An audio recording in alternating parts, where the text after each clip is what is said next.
Y Argentina tiene eso más que el resto de América Latina. Así que no creo que haya ninguna condena al éxito, pero tampoco ninguna condena al fracaso. Y si hay que mirar las semillas que nos permiten pensar en un futuro floreciente, las semillas, innovación, tecnología, conocimiento siguen estando ahí. Hay que regar mucho. Esto es, esto es La Inquietud con Garrett Edwards. El lugar donde hay más preguntas que certezas.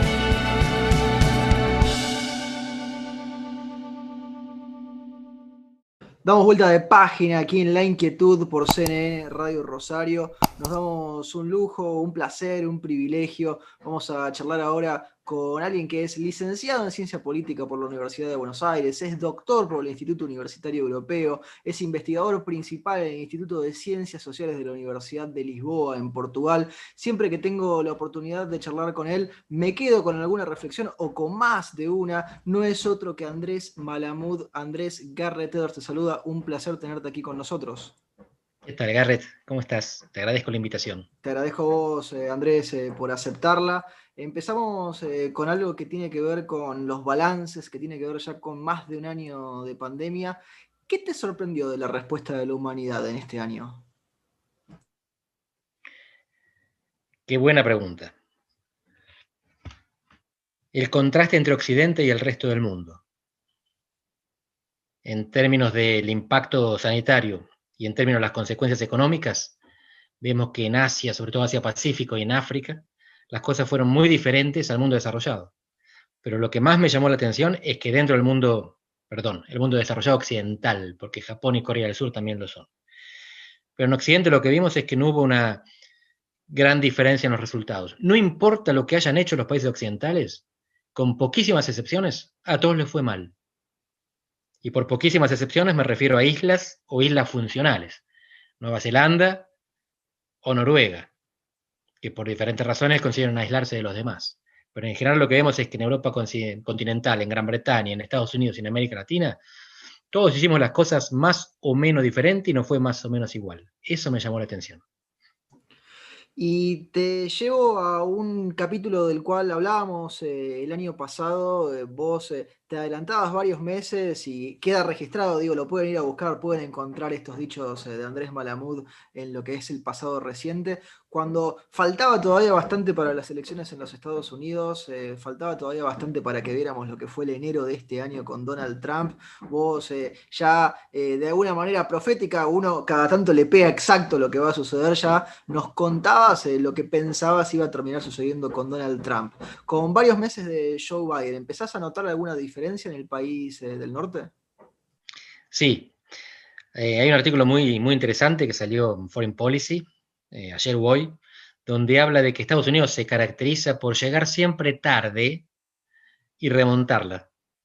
En las dos guerras mundiales siempre entró, entre 1914 y 1918 entró en el 17, y entre 1939 y 45 entró en el 41.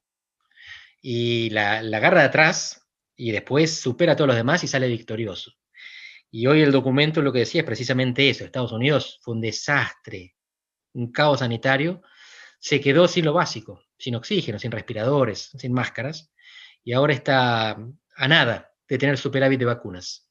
Están haciendo una campaña impresionante, primero para producir las vacunas y después para distribuirlas. Así que es posible que todo lo que hicieron de mal antes lo compensen por todo lo que pueden hacer de bueno después. No necesariamente por altruismo, sino por autointerés. Dentro de poco tiempo más van a estar distribuyendo vacunas en el mundo porque les van a sobrar. Si esto es así, entonces lo que estamos viendo es que Estados Unidos, más allá de la crisis por la que pasó, de una declinación estratégica en el mundo y algunos problemitas internos caracterizados por la toma del Congreso, por ejemplo, sigue siendo la potencia resiliente que se opone a la China emergente. Fíjate que China prácticamente recorre la parábola inversa, o mejor dicho, una parábola completa. Empieza como el gran culpable de la pandemia, después se reivindica, porque es el que reparte cosas y que nos explica qué hacer con el genoma y cómo producir los tests, y ahora de nuevo está cayendo en una cierta antipatía porque sus vacunas son las menos efectivas. Así que me interesa esto de que estamos en el medio del partido y no tiene sentido analizarlo hasta que termine, pero no nos queda más remedio que analizarlo hasta que termine, porque tenemos que dar indicaciones a los jugadores de qué hacer mientras tanto. Pero estamos jugando la neblina. sin saber casi para dónde queda el arco. Y en esto llama la atención Estados Unidos porque después de estar todo el primer tiempo perdido, parece que en el segundo encontró la pelota y la dirección. Me gusta mucho la analogía futbolística, Andrés. Podemos dejar de lado lo de la Superliga, que también fue una cuestión de esta semana, la Superliga Europea, pero quedémonos un poco más en la región porque en las últimas semanas venís trabajando en varios artículos. Tomo uno de los títulos, ¿no? Sobre la creciente irrelevancia de América Latina. ¿Cuál es el lugar que está tomando América Latina en medio de este partido? Ese es un trabajo que hicimos junto con Luis Kenoni, un amigo y colega que está en este momento en Constanza, en una universidad de Alemania. Y lo que nosotros hicimos fue medir 6 indicadores relevantes de poder, de influencia, o si querés, de presencia, de las 5 grandes regiones del mundo a lo largo de más de un siglo. Separamos a las 5 regiones, América Latina, África, Asia, Medio Oriente, Europa, de las grandes potencias, Estados Unidos, China y Rusia, sobre todo, y durante un breve periodo, Gran Bretaña, Alemania y Francia.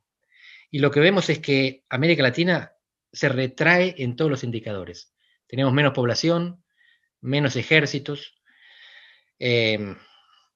menos economía, menos participación en el comercio mundial, y en lo único en lo que todavía estamos un poquito arriba es en participación en organismos internacionales. Pero en todo lo demás retrocedimos respecto a las demás regiones. Y esto significa no que no importemos más, sino que importamos menos que antes y menos que otros. Y esa es la tendencia. No parece que América Latina esté en condiciones de ofrecer al mundo ni una gran solución ni un gran problema. A diferencia de África, que puede ofrecer una de las dos. Si empieza a crecer, se convierte en motor del crecimiento mundial porque tiene mucha más población y más potencial.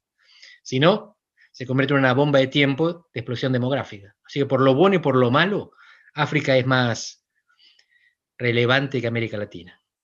En última instancia, igual con Luis coincidimos en que la irrelevancia no es tan grave, porque en las guerras mundiales nos salvó. Que se pelearan en otro lado nos convino. El tema es que ahora las grandes amenazas no son geográficas, son la pandemia, la guerra cibernética, el cambio climático. Entonces capaz que la irrelevancia esta vez no nos salva. Entonces estaría bueno tener un poquito más de poder, siempre que supiéramos para qué utilizarlo, que no parece ser el caso.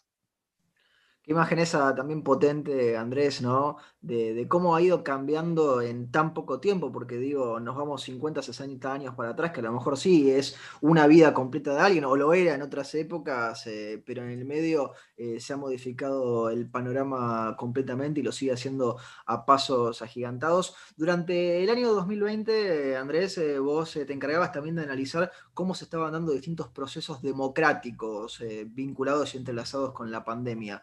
¿En este 2021 seguís manteniendo el mismo análisis o te parece que a lo mejor pueden aparecer algunas cosas distintas en el medio? Este es un trabajito que hicimos con Eduardo Levi Cecchati, un economista, y ahí lo que sugerimos es precisamente que los pesimistas podrían estar equivocados. Los pesimistas, que eran sobre todo algunos cuantos filósofos y opositores en varios países, decían que la pandemia iba a fortalecer los autoritarismos, porque el mecanismo era muy simple. Ante la emergencia, los ejecutivos concentran poder y después no lo devuelven.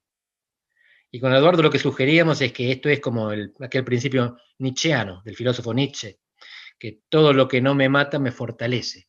Las democracias no solamente podrían sobrevivir a la emergencia, sino que si sobreviven, podrían ser más fuertes, porque hay contramecanismos en juego. ¿Qué contramecanismos son estos? Cuando un ejecutivo quiere concentrar mucho poder, los gobernadores, los jueces, los congresos y la población le salen a la calle y lo bloquean, lo obstaculizan, le hacen la vida imposible. Fíjate que lo que está pasando en Argentina en este momento, para la mayor parte de los argentinos es un dolor de cabeza, sobre todo si están en el AMBA. Pero en realidad lo que tenemos acá es un empate. No hay un poder que se pueda imponer autocráticamente sobre el otro. Es más anarquía que tiranía. Y si sobrevivimos a la anarquía, es probable que no haya tiranía, que las democracias se mejoren. Y vuelvo al comentario que hiciste antes. Nos guste o no Biden, nos guste o no Trump, los indicadores de calidad democrática en Estados Unidos estaban declinando. Y ahora se están recuperando, porque los que tomaron el Congreso reciben sanción, porque ya no hay un presidente tuiteando y instigando a la sublevación. Así que la democracia norteamericana hoy tiene mejor calidad que el año pasado, cuando empezó la pandemia. Quizás en parte por la incompetencia del Ejecutivo ante la pandemia. Es decir, que la emergencia lo que generó es mejor democracia y no menos democracia. Ese es un punto realmente, Andrés, para tener en cuenta. Y digo, yo tengo a veces la tendencia a ser pesimista, eso lo acepto, pero cuando uno lee los datos y trata también de contrastar, trata de surgir dentro de uno, ¿no?, esa visión más optimista de las cosas. Antes de que lleguemos más a Argentina, que vos la nombrabas y que es sin duda un punto a tener en cuenta y a enfocar y a aprovecharte, quedémonos todavía un poco más afuera en América Latina. Todavía hay varias elecciones por delante, algunas que tienen que ver con cambios presidenciales, otras que tienen que ver con cambios normativos, como la reforma constitucional en Chile, en realidad en principio la convocatoria a los convencionales constituyentes, que luego la reformarían. ¿Cómo vas notando estos procesos? ¿Hay algo que te llama la atención? En Perú, por ejemplo, teníamos un montón de candidatos, parecía que estabas eligiendo de un menú para la lotería o un PRO de más que una elección. En Ecuador finalmente ganó Guillermo Lasso, y en Chile, que lo tienen que estar posponiendo por la pandemia, en principio con el apoyo también de la oposición, pero que queda pendiente de una discusión que se había abierto previo al coronavirus. Vos lo dijiste, los tres casos que mencionás tienen algo en común, que es la desagregación. Lo que estamos observando en América Latina, contra lo que muchos buscaban, no es una ola, sino una fragmentación de los sistemas de partido. Independientemente de qué presidente sea electo en Perú y del que fue electo en Ecuador, el Congreso va a ser inmanejable en los dos países. Y probablemente lo sea la constituyente chilena también, en la cual va a haber posiblemente una buena representación de constituyentes independientes. Y esto en Chile es muy importante porque la mitad de la población chilena, la mitad del electorado, no participaba en las elecciones. Significa que ni la izquierda representa a los insatisfechos, a los indignados, porque hay gente que no votaba, no sabemos qué es lo que quieren. Y esto lo vimos antes y lo vimos tarde. En Brasil, mientras dos partidos se disputaban la presidencia, 16 se repartían al Congreso. El último gabinete de Dilma Rousseff tenía 38 ministros de 10 partidos diferentes. Se tornan ingobernables las democracias con semejante grado de fragmentación política y desagregación social, porque en el fondo la fragmentación política lo que refleja es que la gente está separada en muchos pedacitos. Y fíjate que Argentina en esto va a contramano. Argentina va a contramano en dos aspectos, en uno bueno y en uno malo. En el económico, claro, siempre malo, porque el resto de la región, salvo Venezuela, no tiene inflación, y nosotros sí, y no tenemos crédito, y los otros sí. Pero en política es al revés. Mientras América del Sur se desagrega, Argentina reconcentra, reconstruye su sistema político. En la última elección presidencial, los dos candidatos más votados sumaron el 88% de los votos. En cualquier otro país, los dos candidatos más votados no llegan al 40%. Es impresionante. Y por eso, para entender América del Sur de Argentina, tenemos que sacarnos el sombrero argentino un poco y recorrer o mirar un poco lo que está pasando y sobre todo mirar el voto al Congreso. Porque ahí es donde estamos recibiendo mucha información que indica algo muy simple. Las democracias que vienen no solamente van a tener problemas de gobernabilidad, sino de supervivencia para los gobiernos. No es que no van a poder pasar las leyes, no está garantizado que consigan terminar los mandatos. Y de nuevo, no es una novedad, pero se está exacerbando esa característica de inestabilidad política por ahora en el marco de la democracia. Son presidentes que caen, pero sin generales que lo sustituyan. Es el vicepresidente, el presidente del Congreso, alguien designado de manera extraña por el Congreso, como fue en Perú, uno nunca termina sabiendo a quién le toca. Pero por ahora las Fuerzas Armadas no están ahí esperando su hora. Estamos, como siempre, inestables, pero dentro de la democracia.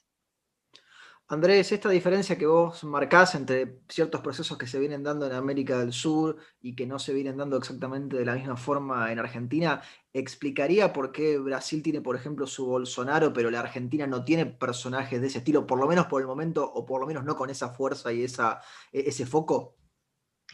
Ahí mi explicación es más institucional. Yo soy un politólogo formado en el estudio de las instituciones, pero con el tiempo aprendí a relativizarlas, porque muchas veces una explosión social te tira abajo la mejor constitución. Pero en este caso el contraste entre Brasil y Argentina no podría estar mejor plasmado que en las diferencias constitucionales, y es así. El sistema electoral brasileño es permisivo. Cualquiera puede ser candidato, cualquiera puede llegar. El sistema electoral argentino es restrictivo. Tenés muchas dificultades para ser candidato y todavía más para ser electo. Por eso los outsiders en Argentina o se integran a un partido existente, como Scioli, Reutemann o Palito Ortega, hoy todos lo damos por peronistas, pero eran otra cosa, venían de afuera. O como Mauricio Macri, que tuvo que fundar un partido, un tercer partido, y sustituir al segundo, porque el PRO, después de 3 elecciones consecutivas en la capital para jefe de gobierno, 12 años de elecciones, perdiendo la primera y ganando las 2 siguientes, sustituye el radicalismo en la región metropolitana, pero no en el resto del país, y por eso tiene que aliarse con el radicalismo para tener chance nacional. Así que no tenemos Bolsonaro porque nuestras instituciones no lo permiten, no porque no haya locos disponibles. Todos los países tienen locos disponibles, pero en algunos casos le dificultamos la carrera. Me quedaba pensando porque digo, cuando uno ha tenido la chance de leer lo que son las leyes de partidos políticos en la Argentina, piensa en ese monopolio de las candidaturas políticas. Entonces, eso que muchas veces se critica tendría también una suerte de filtro que en algunos sentidos podría ser beneficioso. Digo, porque a lo mejor así como se queda mucha gente afuera que quizá podría pelearle al esquema o a la estructura, también se quedan los extremistas afuera, por ponerle un término también ahí más menos fuerte, ¿no? Con lo de loco. Igual yo coincido con lo de loco Bolsonaro. Yo ya no sé cuándo es el personaje y cuándo es la persona, o si se lo ha devorado completamente. Pero viniendo para nuestro país y ya dentro de todo esto, ¿son claves las elecciones legislativas de este año, Andrés? Porque digo, vos lo marcabas, en América Latina seguro que lo son, porque después, no importa quién quede de presidente, se le va a hacer imposible. Acá que no está tan atomizado, ¿siguen siendo igual de importantes? Sí y no, y te cuento por qué cada una. No son claves en el sentido de que no anticipan el 2023. Por el resultado de 2021 no podemos hacernos ninguna idea de quién va a ser el próximo presidente. Porque si no, fíjate, Cristina perdió en 2017. ¿Quién hubiera dicho que hubiera impuesto el presidente 2 años después? Massa en 2013 ganó y parecía presidente. Y no fue.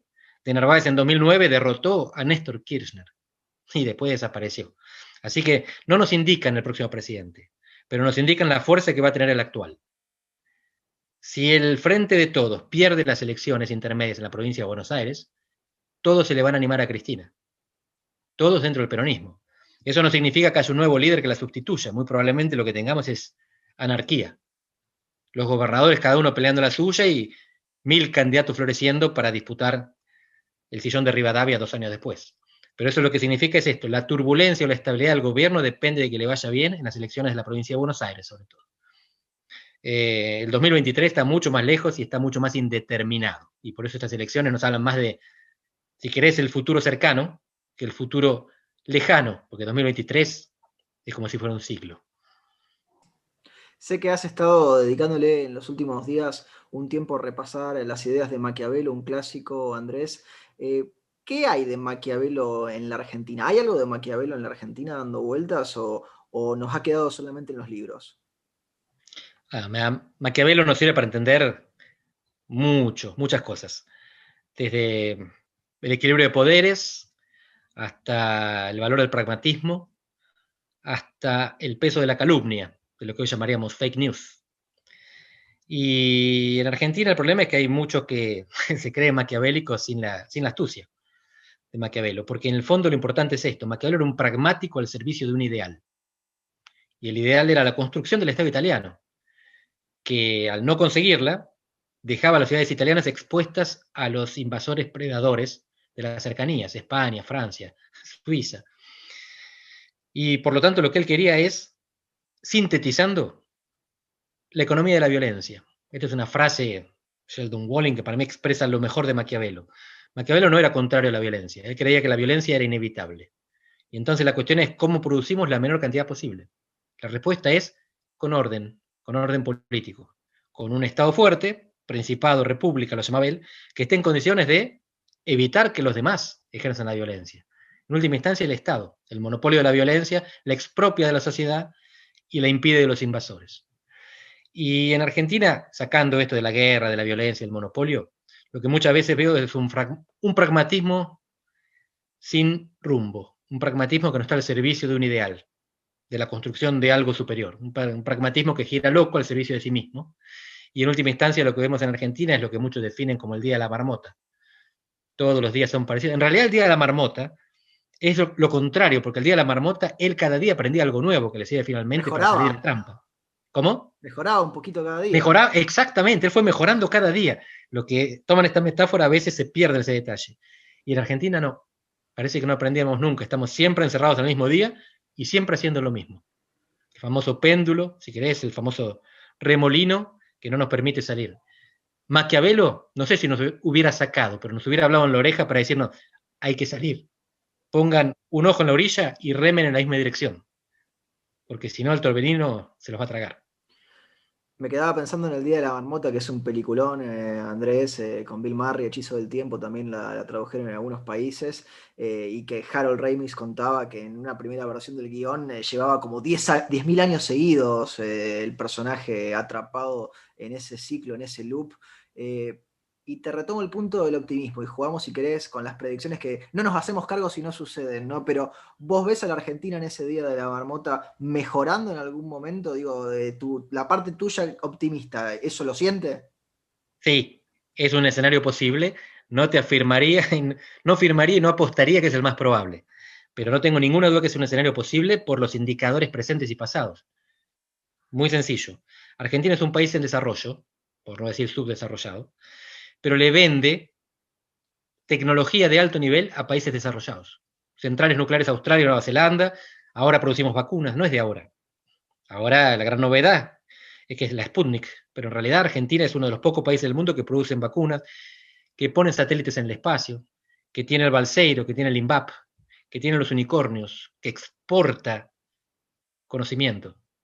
Y la economía en la que estamos inmersos es la economía del conocimiento, ya no es la economía agropecuaria primaria o la economía industrial básica. Todo eso exporta porque tiene conocimiento adentro. Lo que vendemos con la soja es la siembra directa y es toda la innovación que se puso al servicio de la producción agropecuaria, no es la planta nada más. Y lo mismo con la industria. Y Argentina tiene eso más que el resto de América Latina. Así que no creo que haya ninguna condena al éxito, pero tampoco ninguna condena al fracaso. Y si hay que mirar las semillas que nos permiten pensar en un futuro floreciente, las semillas, innovación, tecnología, conocimiento siguen estando ahí. Hay que regar mucho. Nos queda la última pregunta, Andrés, tiene que ver con el nombre del programa, se lo hacemos a absolutamente todos los entrevistados. Este programa es La Inquietud. ¿Qué inquieta a Andrés Malamud? La violencia. Y de nuevo ahí vuelvo a ser optimista, en Argentina quizás contracorriente. El mejor indicador de civilización es la manera en que nos morimos. En la sociedad donde más gente se muere por homicidios a los 40 años, nosotros sabemos que la civilización no llegó. Donde la gente tiene una expectativa de 80 años y los homicidios son bajos, ese es el país donde queremos vivir, aunque nos mandemos macanas y la economía no funcione. Y Argentina es el segundo país de América Latina con la menor cantidad de homicidios per cápita. Solo Chile está mejor que nosotros. No es para dormirnos en los laureles, es para darnos cuenta de que todavía tenemos una sociedad que aspira a la civilización. Entonces mi inquietud es que perdamos esa aspiración. Mi optimismo es que por ahora la mantenemos. Gracias, Andrés. Te agradecemos por todo este tiempo que te has tomado para charlar con nosotros y con nuestra audiencia. Te mandamos un fuerte abrazo. Un gusto enorme, Garrett, y ojalá que próximamente la hagamos presencial. Ojalá que sí, que así sea. Hablábamos con Andrés Malamud, politólogo, aquí en La Inquietud por CNN Radio Rosario. Esto fue La Inquietud con Garrett Edwards. Síguenos en redes sociales y en www.edwards.com.ar.